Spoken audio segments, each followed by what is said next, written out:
Caleb Thornton dropped to his knees in the snow. 7 children.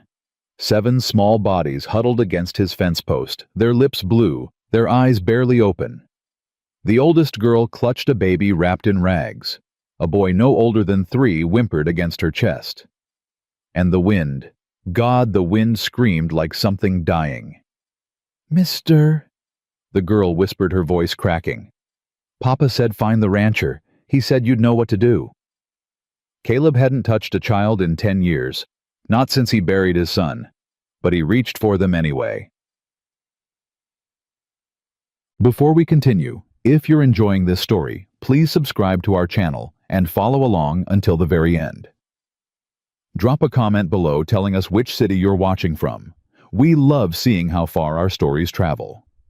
Now, let's get back to Caleb and those 7 children.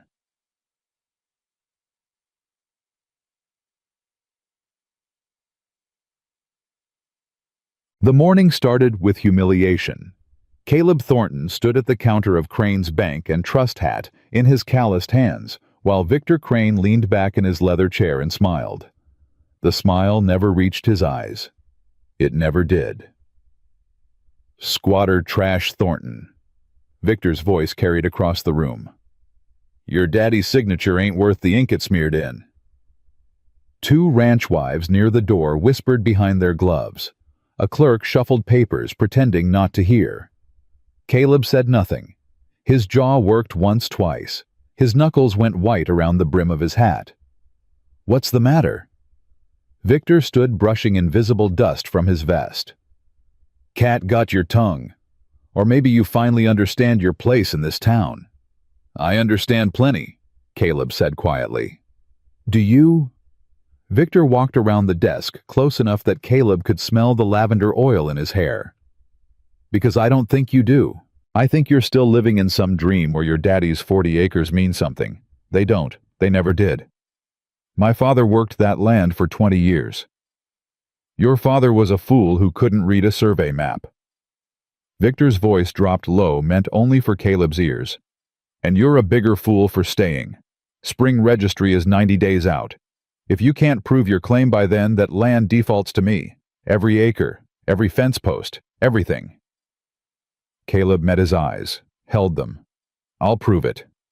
"Will you?" Victor laughed, a short, sharp sound. "With what? You can barely sign your own name. You got no lawyer, no money, no friends in this town worth a damn. Face facts, Thornton. You're done." Caleb turned toward the door. "Running away," Victor called after him. "That's what you're good at, isn't it? Running, hiding, pretending the world ain't moved on without you." The door slammed behind Caleb. The cold hit him like a fist. He mounted his horse and rode out without looking back. The storm came faster than anyone expected. By noon, the sky had turned the color of old iron. By 2, the wind carried ice. By 4, visibility dropped to nothing, a wall of white that swallowed the world. Caleb pushed his horse hard toward home. The temperature was dropping fast, 20 below, at least maybe worse. His beard crusted with ice. His fingers ached inside his gloves. The fence line appeared through the snow. Dark posts marching into white nothing. Then he heard it. A sound that stopped his heart. Children crying. Not one voice, many. Thin, desperate, cutting through the howl of the wind like nothing he'd ever heard. Caleb swung down from his horse. "Hello. Anyone there?" The crying continued. Weaker now. He stumbled forward, snow up to his knees, then his thighs. Each step was a battle. The wind tore at his coat, tried to push him back. "Keep making noise," he shouted. "I'm coming. 20 yards, 15, 10. He found them at the corner post. 7 children, huddled together in a pile of thin coats and threadbare blankets. The oldest, a girl maybe 12, sat upright with a baby pressed against her chest. A boy of 10 crouched beside her, shielding a smaller girl with his body. 3 more children lay between them, their faces blue, their movements sluggish. And at the edge of the group, a boy no older than 3 stood perfectly still. Not crying, not moving, just staring at Caleb with eyes that had already seen too much. "Mister?" The oldest girl's voice cracked like breaking ice. "Papa said find the rancher. He said you'd know what to do." Caleb's throat closed. He couldn't speak, couldn't think.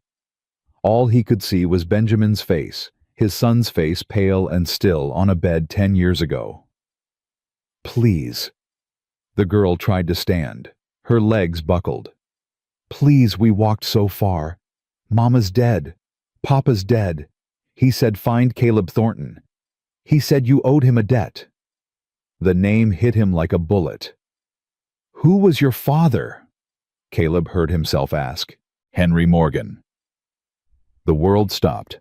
Henry Morgan, the surveyor who'd pulled Caleb from a frozen river in '74.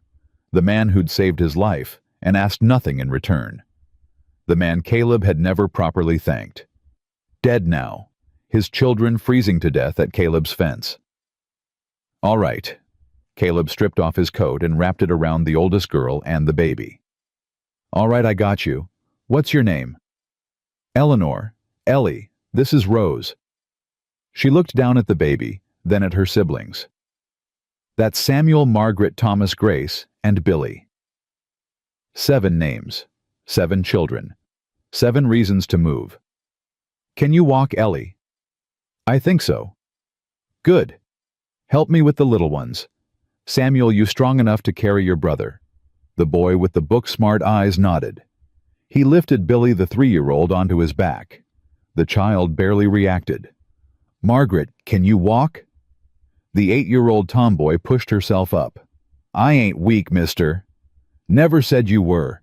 Take Grace's hand. Don't let go." That left Thomas, the 6-year-old who hadn't spoken, who hadn't moved, who stood like a statue carved from ice. Caleb knelt in front of him. "Hey, son, I'm going to pick you up now. That all right?" No response, just those empty eyes. Caleb lifted him anyway. The boy weighed almost nothing. His body was stiff, rigid, like he'd forgotten how to relax. "Stay close," Caleb told the others. "The cabin's not far. Whatever happens, don't stop moving." They walked. The half-mile to the cabin took an hour. Caleb carried Thomas and led the horse. Ellie walked beside him.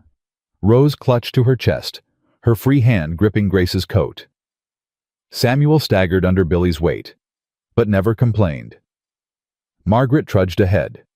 Her jaw set, her eyes fixed forward. The wind screamed. The snow buried them. Every step was a war. "Almost there," Caleb kept saying. "Almost there." He wasn't sure if he believed it. The cabin appeared through the white, a dark shape that could have been a dream.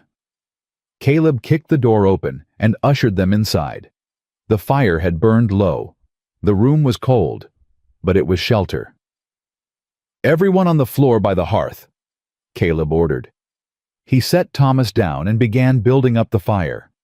His hands shook from cold, from fear, from something else he couldn't name. The flames caught. Heat began to spread. "I need to get these wet clothes off the little ones," Ellie said. She was already stripping Billy's frozen coat. "They'll die otherwise." "Blankets are in the chest. Take what you need." They worked in silence. Caleb heated water. Ellie wrapped the children in wool and flannel. Margaret found milk and warmed it over the fire. Samuel sat with Thomas, rubbing the boy's hands between his own. Rose started crying, a thin, weak sound, but alive, definitely alive. "She's hungry," Ellie said. "I got flour, sugar, some dried meat." Caleb didn't know what babies ate. Benjamin had died at 6 past the age of. He stopped that thought, killed it dead. "I can make something," Ellie said. "If you'll let me use your kitchen." "It's yours." She looked at him. Something passed across her face, surprise maybe, or gratitude. "Thank you, Mr. Thornton." "Caleb, just Caleb." "Thank you, Caleb." Near midnight, the door rattled. Caleb grabbed his rifle. The children tensed. Even Thomas, still silent, pressed closer to Ellie. 3 sharp knocks. "It's Abel!" a voice called. Caleb relaxed. He opened the door. Abel Rivers stepped inside, snow-caked to his shoulders.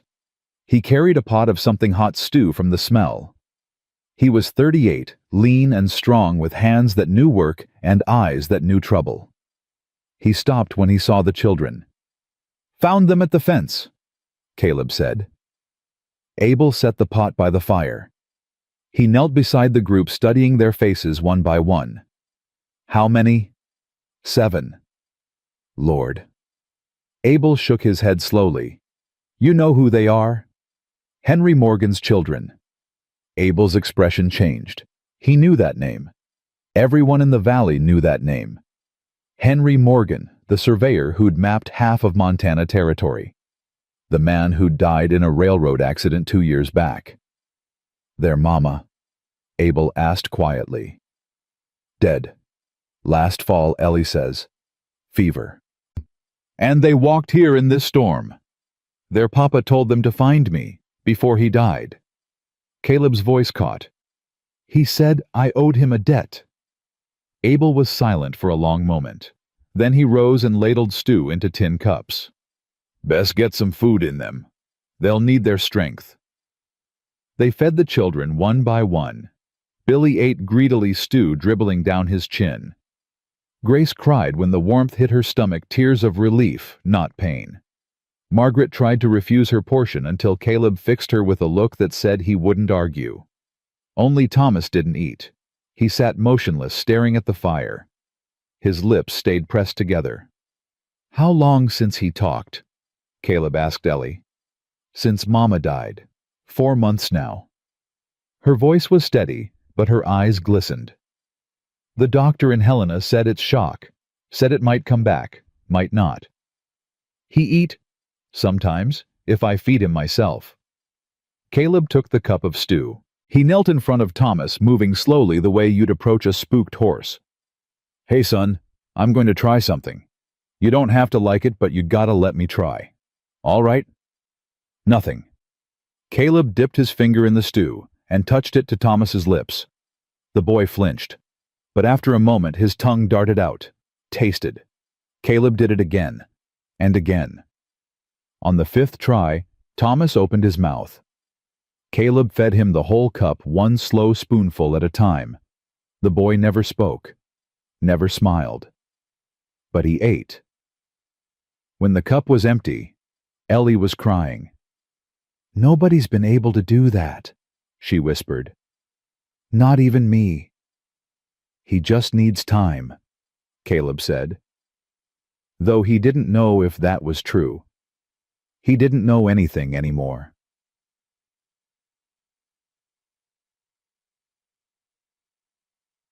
The children slept in the pile on the floor, blankets heaped over them like a fortress. Rose lay in the center, surrounded by her siblings' warmth. Three Paw, the puppy Caleb had found limping near the barn last winter, curled up at their feet. Caleb sat by the fire rifle across his lap. Abel stayed with him. "Victor Crane came to see you in town," Abel said quietly. It wasn't a question. "Word travels fast." "It always does." Abel stared into the flames. "What did he say?" "Same thing he always says. That I'm squatter trash. That my daddy's claim ain't worth nothing. That come spring registry he's taken everything." "Is he right?" Caleb didn't answer, because he didn't know. His father's claim had been filed in 1869, before proper surveys, before the railroad, before anyone really understood what the land was worth. If Victor had lawyers, if Victor had proof of boundary disputes. "There's something else," Caleb said. "Henry Morgan was a surveyor, filed mineral rights claims all over this territory." Abel's eyes sharpened. "Including here." "I don't know, but Victor's been asking about orphans lately, about unclaimed estates. Doc Harriet told me last week 6 orphans gone into county indentures this year. All of them had land tied to their names." Abel let that sit. The fire crackled. Outside, the storm still raged. "These children," Abel said slowly. "They got land. They got a dead father who spent his life mapping this valley. If Henry filed claims anywhere, it would be here." Caleb looked at the sleeping children. "And if those claims are worth money, Victor Crane will want them, one way or another. Then we best find out what they're worth. We best." Morning came gray and cold. The storm had weakened but not broken. Snow still fell lighter now, drifting instead of driving. The world outside was buried in white. Caleb woke to the smell of coffee. Ellie was at the stove, Rose on her hip, somehow managing both the baby and a cast-iron pot. "You didn't have to do that," Caleb said. "You saved our lives. Least I can do is make breakfast." He watched her work. She moved with practiced ease, the kind that came from years of responsibility. Too many years for a 12-year-old. "How long you been taking care of them?" he asked. Ellie didn't look up. "Since Mama got sick. Last summer. She couldn't get out of bed most days. Couldn't feed Rose. Couldn't watch the little ones." "And your papa?" "He was gone a lot, surveying. He sent money when he could." She finally met his eyes. "He wasn't a bad man, Mr. Caleb. He just wasn't there." "I ain't judging. Most people do." Caleb poured himself coffee. It was strong, almost bitter. Perfect. "Your papa ever talk about his work, about the surveys he filed?" "Sometimes." Ellie shifted Rose to her other hip. "He said the land out here was worth more than people knew. Said there was copper in the hills. Silver too, maybe. He said if anything ever happened to him, we should find you. That you'd know what to do with his papers." "What papers?" "He gave me a satchel, before he died." Ellie's voice dropped. "I hid it, under my coat. I still have it." Caleb set down his cup. "Show me." The satchel was leather worn soft with age. Inside were papers, dozens of them. Survey notes, coordinates, hand-drawn maps, covered in Henry Morgan's precise handwriting. Caleb couldn't read most of it, but he recognized enough. "These are boundary markers," Abel said, spreading the papers on the table. "Survey points for the whole valley. And look here." He pointed to a notation in the margin. "Mineral claim filed June 1879. Copper deposits under sections 12 through 17. "That's my land," Caleb said quietly. "Sections 12 through 17. That's where my cabin sits. According to this, your father's surface claim is solid. But the mineral rights, those went to Henry Morgan. And when Henry died, they passed to his children." Abel nodded slowly. "These 7 children own everything under your feet. Copper, silver, whatever's down there.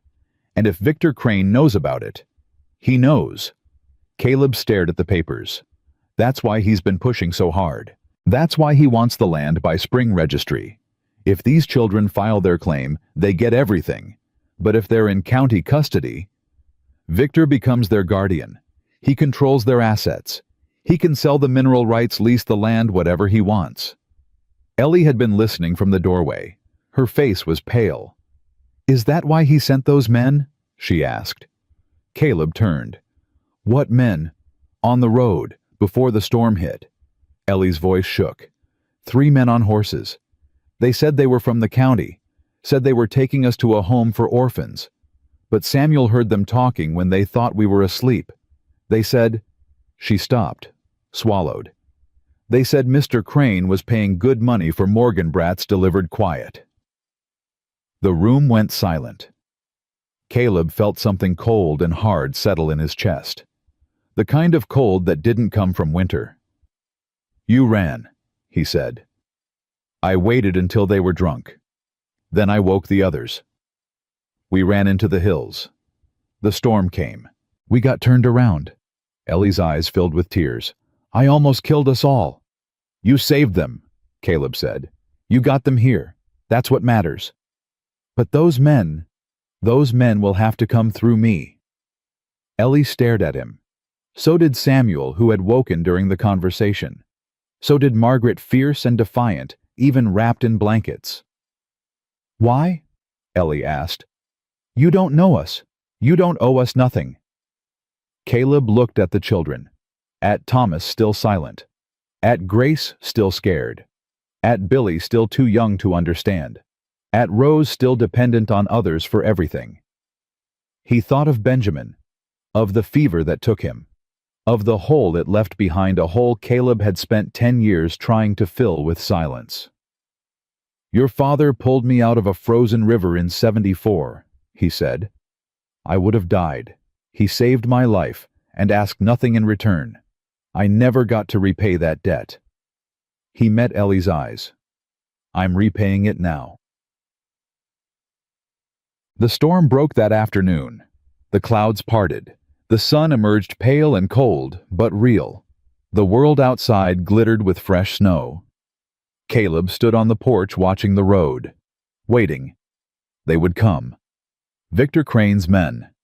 Maybe the sheriff. Maybe worse. They would come because 7 children represented $10,000 in mineral rights, and men like Victor didn't let that kind of money slip away. Abel joined him. "I sent word to Doc Harriet. She'll come when the road's clear." "Good." "I also talked to some of the ranchers, Jensen McCallum, old Pete Dawson. They remember Henry Morgan. They remember what he did for this valley. Will they stand with us?" "They will." Caleb nodded. It wasn't much. A handful of old men against Victor Crane's money and power. But it was something. "There's one more thing," Abel said. "What?" "The children's mother, Catherine Morgan." Abel hesitated. "She's buried in the old cemetery, the one on Crane's land." Caleb turned. Crane's land. He bought that parcel last year, said he wanted to expand his holdings. That cemetery's been there since '62. 30 families got people buried there. "I know." Abel's face was grim. "But according to the county records, Victor Crane owns it now. Lock, stock, and headstones." Caleb stared at him. The implications were clear. Victor controlled the past, the present, and if he got those children, the future too. "He's not getting them," Caleb said. "I know. I don't care what it costs. I don't care what I have to do. He's not getting those children." Abel put a hand on his shoulder. "Then we'd best get ready, because this fight ain't going to be easy." Inside the cabin, Ellie had gathered her siblings around the fire. She was telling them a story, something about a princess and a dragon made up on the spot. Billy laughed at the funny parts. Grace leaned against her sister's shoulder.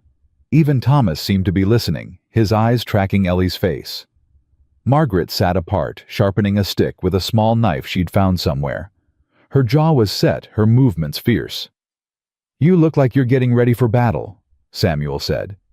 "Maybe I am." "We're safe now. Caleb said so." Caleb's one man. Margaret didn't look up from her work. "One man against Mr. Crane and all his money. You think that's enough?" "I think it's more than we had yesterday." Margaret finally met her brother's eyes. "I'm tired of running, Sam. I'm tired of being scared. If they come for us again, I want to fight." "You're 8. I'm almost 9. And I can throw a rock harder than most boys twice my age." Samuel almost smiled. "That's true. So let them come." Margaret tested the point of her stick. "I'll be ready." Near evening, Caleb sat with Ellie on the porch. The other children were inside, warm and fed, finally starting to recover from their ordeal. "Can I ask you something?" Ellie said. "Go ahead." "That man in town, Mr. Crane, he called you squatter trash." Caleb nodded. "Is that what people think of you?" "Some people. The ones that matter to Victor Crane." "But you're not trash." Ellie's voice was fierce. "You saved us. You took us in when you didn't have to. That's not what trash does." Caleb was quiet for a long moment. The sun was setting, painting the mountains gold and crimson. I had a son, he said finally. Benjamin. He died when he was 6. Fever took him in 3 days. He paused. After that, I stopped caring what people called me, stopped caring about much of anything, really. I'm sorry. It was a long time ago. Does it still hurt? Caleb looked at her tired, brave, too old face. Every day. Ellie nodded slowly. Mama used to say grief is love with nowhere to go. She said the only way to heal is to find somewhere new to put it. Your mama sounds like a wise woman. She was. Ellie's voice cracked. I miss her every day. I know.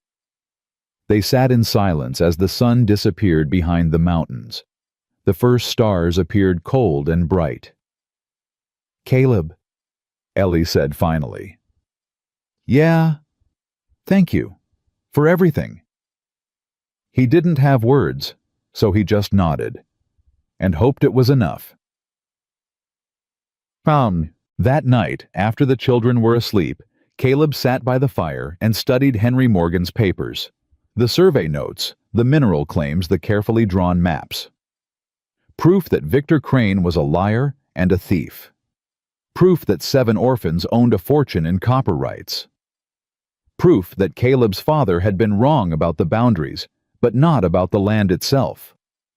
Proof that everything was about to change. He looked at the children sleeping in a pile like puppies, their faces peaceful for the first time since he'd found them. 7 children. 7 reasons to fight. 7 chances to repay a debt he'd carried for 13 years. Outside, the wind had died. The stars burned cold and clear. And somewhere in the darkness, Victor Crane was making plans. But so was Caleb Thornton, and this time, he wasn't running. The next 3 days passed in a blur of survival and routine. Caleb learned things he'd forgotten.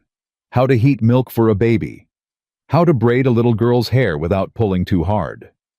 How to convince a 3-year-old that eating vegetables wouldn't kill him. Billy was the easiest. He laughed at everything, at Three Paws' antics, at the faces Samuel made at the way snow fell from the roof in clumps. He didn't understand what they'd lost, or what they stood to lose. Caleb envied him that. Grace was harder. She cried at night, quiet sobs she tried to muffle in her blanket. She asked for her mama 3 times the first day, twice the second, once the third. By the 4th morning, she stopped asking. Caleb didn't know if that was progress or surrender. Margaret refused to be treated like a child. She insisted on helping with chores, on learning to split kindling, on feeding the horses. When Caleb told her she was too young, she fixed him with a look that could have frozen the sun. I ain't too young, she said. I'm almost 9, and I carried Grace 2 miles through that storm while you were still sitting in your cabin feeling sorry for yourself. Caleb didn't argue after that. Samuel buried himself in books. Caleb had a small shelf of them, a Bible, a farmer's almanac, 3 dime novels he'd bought years ago and never finished. Samuel devoured them all in 2 days and asked for more. You read fast, Caleb observed. Mama taught me. She said books were the only way out of a hard life. She was right. Samuel looked up from the almanac. Can you read, Mr. Caleb? The question stung more than it should have.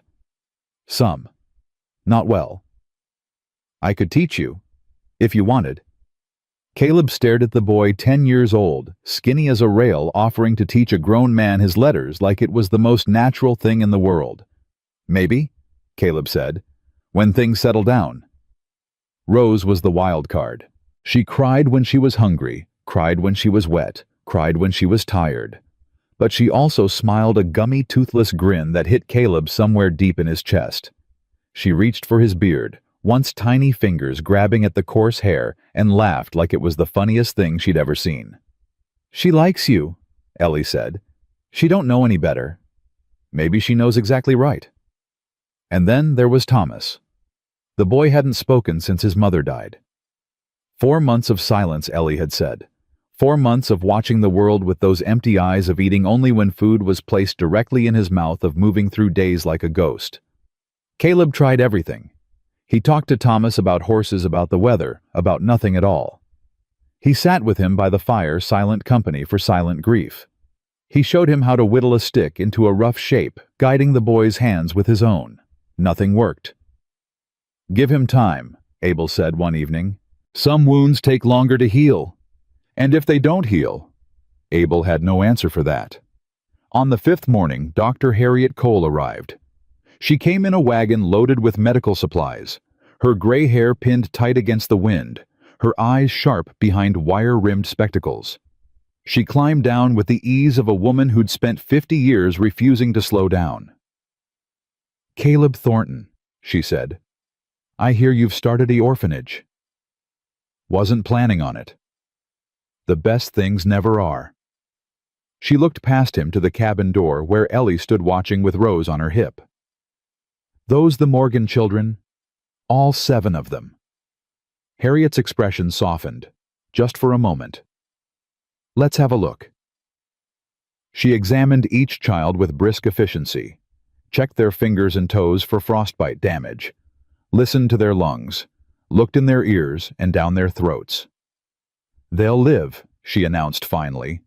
"Ellie got frostbite on 3 toes, but she'll keep them. Samuel's got a cough that needs watching. The baby's underweight but healthy." She paused. "The silent one, Thomas, that's something else." "Shock," Caleb said. "That's what Ellie told me." Maybe something deeper." Harriet looked at Thomas, who sat motionless by the fire. "The mind's a funny thing. It protects us from pain we can't handle. Sometimes it protects us too well. Can you help him?" "I can try, but healing like that takes more than medicine. It takes patience. It takes love." She met Caleb's eyes. "It takes someone willing to wait as long as it takes." Caleb nodded slowly. "I can do that." "I believe you can." They sat at the table while the children played or tried to play. Margaret was teaching Billy to stack wooden blocks. Samuel read aloud to Grace from the Bible. Ellie nursed Rose in the corner, humming a lullaby under her breath. "Victor Crane came to see me yesterday," Harriet said quietly. Caleb's jaw tightened. "What did he want?" "Information. About the children. About their health. About whether they were fit to travel." "What did you tell him?" "I told him to go to hell." Harriet's voice was flat. "I also told him that if he tried to take those children without proper legal authority, I'd personally testify against him in territorial court." "That's brave." "That's practical.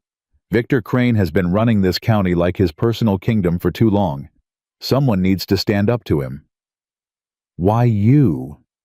Harriet was silent for a moment. She looked at the children, at their thin faces and wary eyes.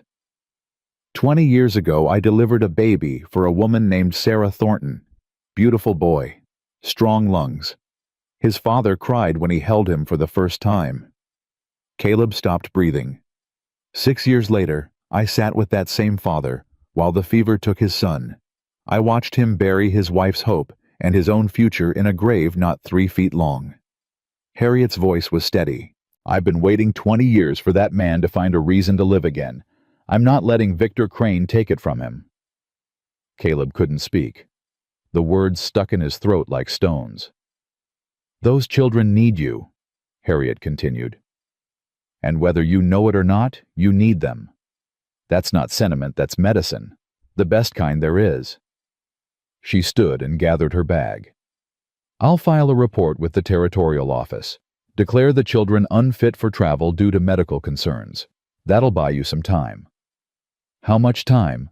"A week. Maybe 2. After that, Victor will find a way around it." "What do I do until then?" Harriet paused at the door. "You fight. You find proof of those mineral claims. And you pray that somewhere in this God-forsaken territory there's still a judge who cares more about justice than money." She left without looking back. The week passed faster than Caleb expected. He and Abel spent every daylight hour preparing. They searched Henry Morgan's papers for evidence of fraud, for proof that Victor Crane had moved the boundary markers. They mapped coordinates, checked measurements, built a case piece by piece. The children helped where they could. Samuel organized the papers by date. Margaret carried messages to the neighboring ranches. Even Grace contributed sorting documents into piles while Billy played at her feet. Only Thomas remained apart. He sat by the window most days staring at the snow-covered fields. Sometimes his lips moved, but no sound came out. "He's trying," Ellie said one afternoon. "I can see it. He wants to talk. Something's just stuck." "What happened when your mama died?" Ellie was quiet for a long moment. "She was sick for weeks. Fever, coughing, couldn't keep food down. Thomas was with her at the end. He was holding her hand when her voice broke. When she stopped breathing. He was alone. I was outside getting water. Samuel was watching the little ones. Papa was gone. He'd left a month before to finish a survey job. Thomas was the only one there." Caleb felt something twist in his chest. A 6-year-old boy watching his mother die. Alone. "It wasn't his fault," Ellie said fiercely. "I've told him that 100 times. Mama was sick. There was nothing anyone could do." "He doesn't believe you." "No." Ellie wiped her eyes. "He thinks if he'd gotten help faster, if he'd done something different, she would have lived. And until he stops believing that, I don't think he'll ever talk again." That night, Caleb sat with Thomas long after the others had gone to sleep. The fire had burned low. The cabin was quiet, except for the sound of breathing, 7 children, 1 dog, 1 man, who had forgotten how to be a father. "I know you can hear me," Caleb said softly. "And I know you're hurting in a way I can't fix. But I want you to know something." Thomas didn't move, but his eyes shifted just slightly toward Caleb's face. "I had a son once, Benjamin. He was 6 years old when the fever took him. Same as you are now," Caleb's voice caught. "I wasn't there when he died. I was out mending fences trying to save a calf that got stuck in the mud. By the time I got home, he was gone." The fire crackled. A log shifted. "For 10 years I blamed myself. Thought if I'd been faster, if I'd come home sooner, maybe I could have saved him. Maybe I could have done something different." Caleb looked at Thomas. "But that's not how it works. Sometimes people die and there's nothing you can do. Sometimes the only choice you got is how you live after." Thomas's eyes were wet now. Tears slid down his cheeks, silent as everything else about him. "Your mama loved you. She wouldn't want you to carry this guilt. She'd want you to live, to laugh, to be the boy she raised." Caleb reached out and took Thomas's small hand in his own. "And I know that's hard. I know it feels impossible. But you don't have to do it alone." Thomas squeezed his hand. Just once. Just barely. But it was something. The next morning, Victor Crane came to call. He arrived in a black carriage pulled by matching horses, his boots polished despite the mud, his smile fixed in place like a mask. 2 men rode behind him, hard-eyed strangers with guns on their hips. Caleb met him in the yard, rifle in hand, but not raised.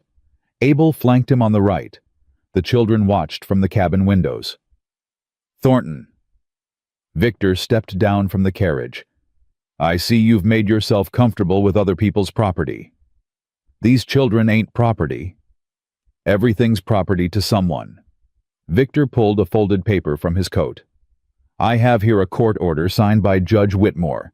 It declares Eleanor Morgan and her siblings wards of the county, pending establishment of legal guardianship. That paper ain't worth the ink it's printed on. The law says different." Victor held out the document. "You have 24 hours to surrender the children to county custody. After that, I'm authorized to use whatever force is necessary to retrieve them." Caleb didn't take the paper. "On what grounds?" "On the grounds that you have no legal standing. You're not their kin.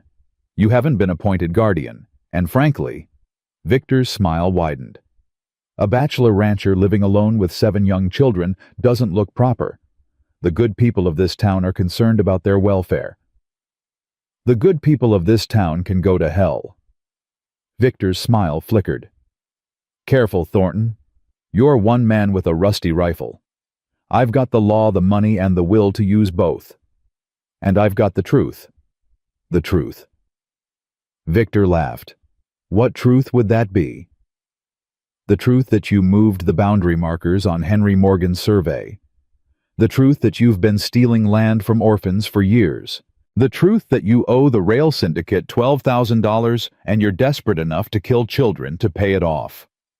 The smile vanished completely. Victor's face went pale, then red. You're making accusations you can't prove. I've got Henry Morgan's original survey notes. Every coordinate, every measurement, every boundary marker. They show exactly where the lines should be and exactly how far you moved them. Those notes are meaningless. Pre-territorial records that don't supersede current county documents. They do if the current documents are fraudulent. Caleb stepped forward. I've got witnesses, Crane. Ranchers who remember where those markers used to stand. I've got a federal surveyor coming to verify the coordinates. And I've got 7 children who will testify that you sent men to kidnap them in the middle of a blizzard. Victor stared at him. The hired guns shifted uneasily. You're bluffing. Try me. For a long moment, no one moved. The wind carried the smell of snow and pine. A horse snorted. Then Victor folded the paper and tucked it back in his coat. 24 hours, Thornton. After that, I'm coming back with the sheriff and every deputy he can spare. He climbed into the carriage. And when I do, I won't be in a talking mood. The carriage pulled away. The hired guns followed, casting dark looks over their shoulders. Abel let out a breath. Well, that went about as well as expected. He's scared. Scared men are dangerous. I know. Caleb watched the carriage disappear down the road. We need to find those survey markers before he comes back. If we can prove the fraud, we can stop him. The creek's starting to thaw. Another day or two, we might be able to search the banks. We don't have a day or two. We have 24 hours. Abel nodded slowly. Then we best get started. They rode out that afternoon, leaving the children in Harriet's care. She'd returned with more supplies and a look in her eye that said she wasn't going anywhere. Be careful, Ellie said as Caleb mounted his horse. Please. I will. Promise. He looked down at her, this 12-year-old girl who had carried her family through a blizzard, who had kept 6 siblings alive through grief and fear and desperation. I promise. The creek was half-frozen, treacherous with ice and debris. They worked their way downstream, searching for anything that looked like a survey marker. The water ran fast and cold, swollen with snowmelt. There, Abel pointed. You see it. A pile of stones half submerged in the current. Not natural, too regular, too deliberate.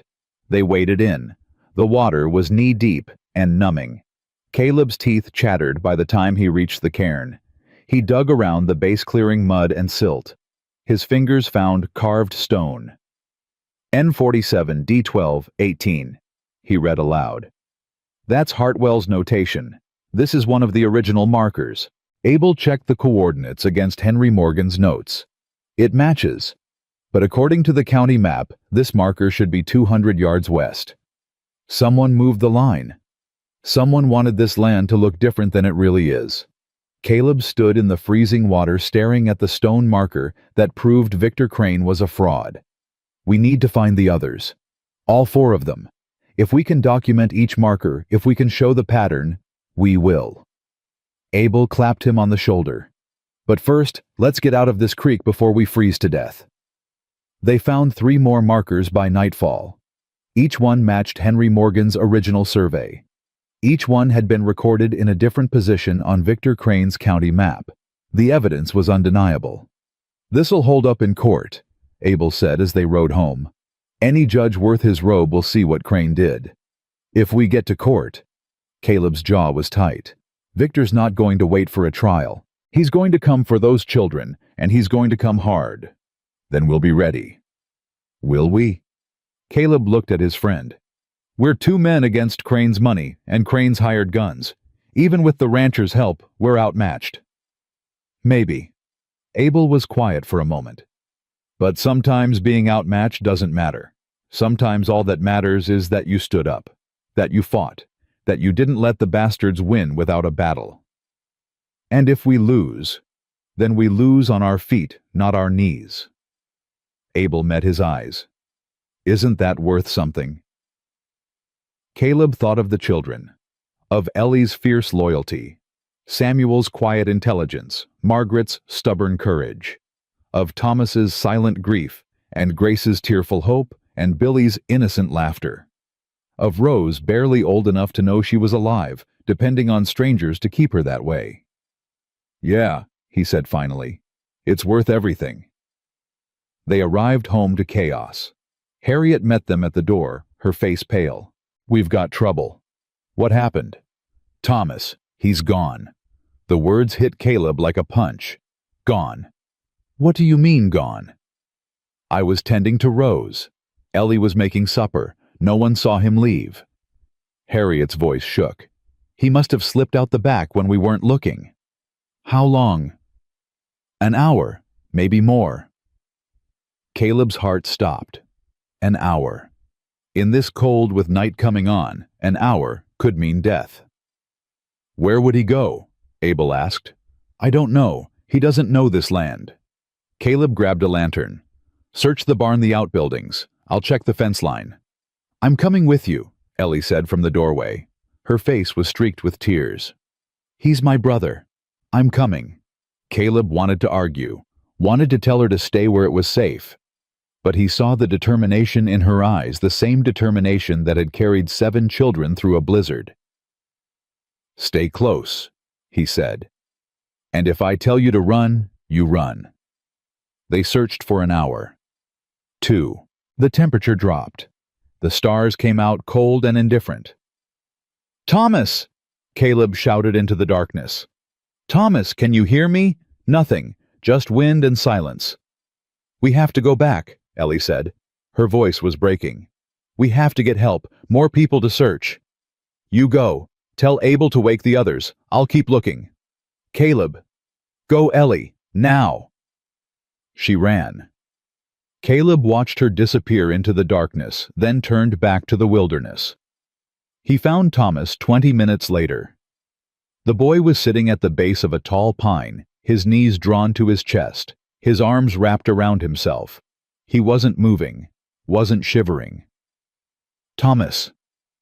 Caleb dropped to his knees beside him. Thomas, look at me. The boy's eyes were open but unfocused. His lips were blue. His skin was ice.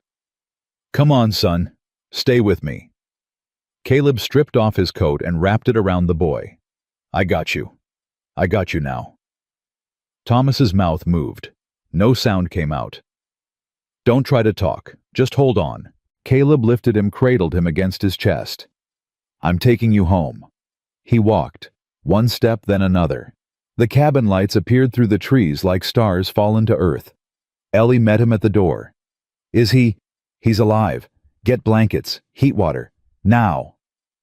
They worked through the night. Harriet checked his pulse, his breathing, his temperature. Ellie rubbed his hands and feet. Caleb held him by the fire, sharing body heat, refusing to let go. Near dawn, Thomas opened his eyes. Hey there, Caleb said softly. Welcome back. Thomas looked at him. His lips moved again. This time sound came out. I'm sorry. 2 words, barely a whisper, but they hit Caleb harder than anything Victor Crane could ever say. You got nothing to be sorry for, Caleb said. I wanted to find Mama. Thomas's voice was rough, broken from months of silence. I thought if I walked far enough, I could find where she went. Oh, son. Caleb pulled him closer. Your mama's not out there. She's right here. He touched Thomas's chest over his heart. She'll always be right here. Thomas started crying. Real tears, real sobs, the grief he'd been holding for 4 months finally breaking free. Ellie was crying too. So was Grace and Samuel and even Margaret, though she tried to hide it. Caleb held Thomas and let him weep, let all of them weep. And somewhere in the middle of it, he realized he was crying too. For Benjamin, for Sarah. For all the years he'd spent frozen just like this boy, unable to feel, unable to grieve, unable to move forward. But he was moving now, and he wasn't going back. Morning came soft and gray.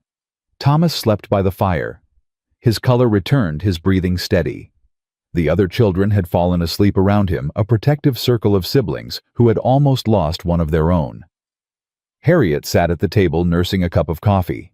Abel stood by the window watching the road. "He'll come today," Abel said. "Victor, his 24 hours are up." "I know. We're ready. The ranchers will be here by noon. 6 men, all armed, all willing to stand." "That enough?" "It'll have to be." Caleb looked at the children. At Thomas, finally at peace. At Ellie, who had held her family together through impossible odds. At all of them, these 7 small lives that had stumbled into his existence and changed everything. "Then let him come," Caleb said. "Let him bring his deputies and his hired guns and his fancy court orders. I've got something he doesn't." "What's that?" Caleb smiled, a real smile, the first in 10 years. "A reason to fight." They came at noon just as Abel had predicted. Caleb heard the horses first, a low rumble of hooves on frozen ground that grew louder with each passing second. He set down his coffee cup and reached for his rifle. "They're here," Abel said from the window. "How many?" 8, maybe 10. Sheriff Pickett's leading them. Victor's in the middle, riding that black carriage of his like he's going to a funeral." "Maybe he is." Caleb walked to the door. Behind him, Harriet was already moving, gathering the children, pushing them toward the back room. "Stay hidden," she told Ellie. "No matter what happens, you keep those children quiet and hidden. But no arguments. Your job is to protect them. Let Caleb do his." Ellie's face was pale, but she nodded. She took Rose from Harriet's arms and ushered her siblings into the root cellar, the same hiding place she'd used when Victor's men came before. Thomas stopped at the door. He looked back at Caleb, his eyes full of something that hadn't been there yesterday. "Be careful," he said. His voice was still rough, still weak, but it was there. "I will, son. I promise."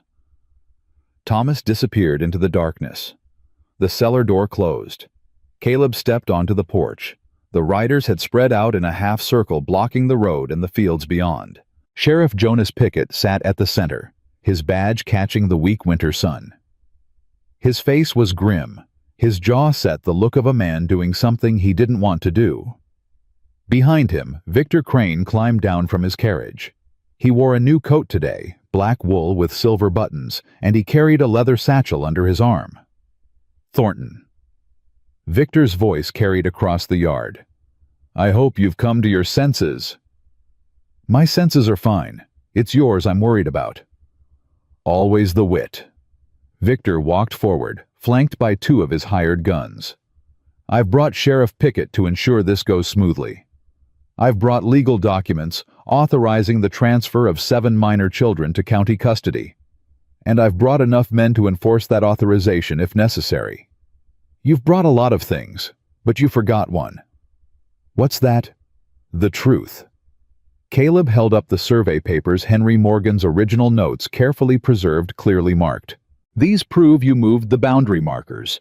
These prove you've been stealing land from orphans for years. These prove that every acre you claim to own east of Miller's Creek belongs to somebody else." Victor's smile flickered. "Those papers are meaningless." "Then why are you sweating?" "I'm not." "I can see it from here, Crane. You're sweating like a pig in July, because you know what's in these papers, and you know what happens when a territorial judge sees them." Sheriff Pickett shifted in his saddle. "Is this true, Victor? Did you move survey markers?" "Of course not. He's lying. He's a squatter trying to protect stolen property." "Then you won't mind if I take a look at those documents?" Victor's face went red. "That won't be necessary. We're here to collect the children, not debate land claims." "Seems to me the 2 are connected." Pickett dismounted slowly, his hand resting on his pistol. "If those children own mineral rights that you've been trying to steal, that changes things." "It changes nothing. I have a court order." "Let me see the papers, Thornton." Caleb walked forward and handed the documents to the sheriff.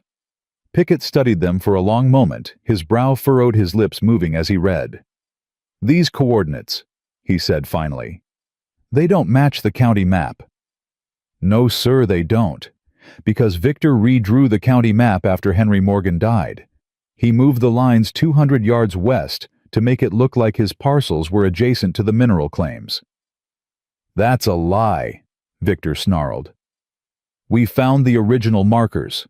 All 4 of them still standing where Morgan placed them in 1879. The carvings match his notes exactly." Pickett looked at Victor. Something shifted in his eyes, doubt maybe, or the first stirrings of a conscience long buried. "This is ridiculous," Victor said. "You're going to take the word of a squatter over a county official, over a man who served this community for 15 years. I'm going to take the word of the evidence."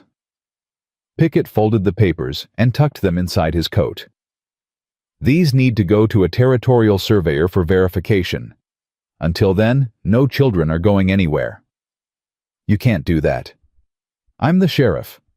I can do whatever the law requires." Victor's face twisted. The mask of civility he'd worn for years was cracking, revealing something ugly underneath. "You're making a mistake, Jonas. A big mistake." "Maybe. But I've been making mistakes for too long." Pickett looked at Caleb. "Keep those children safe. I'll send word when I've heard from the territorial office." He turned toward his horse. "Stop."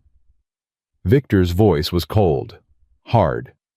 The voice of a man who had nothing left to lose. "I said stop." Pickett froze. So did everyone else. Victor pulled a pistol from inside his coat. He aimed it at the sheriff's back. "You're not going anywhere with those papers, and neither is anyone else." "Victor?" "Shut up." Victor's hand was shaking, but his aim was steady. "I've worked too hard for this, spent too many years building something. I'm not going to let some squatter and a soft-hearted sheriff tear it all down." Abel moved closer to Caleb.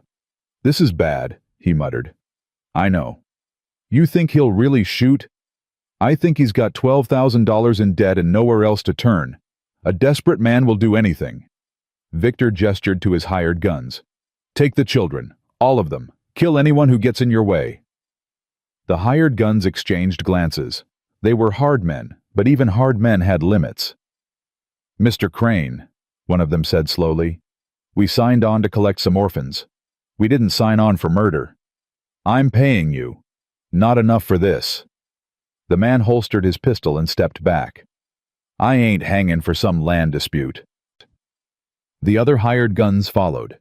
One by one they dismounted and walked away from Victor's side. Victor stood alone in the yard, his pistol still raised, his face twisted with rage. "Cowards!" he spat.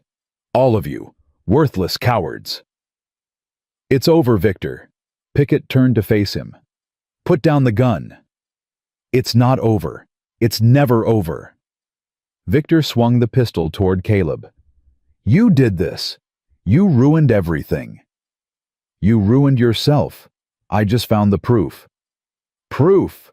Victor laughed, a wild, desperate sound. "You want proof? I'll give you proof." He pulled the trigger.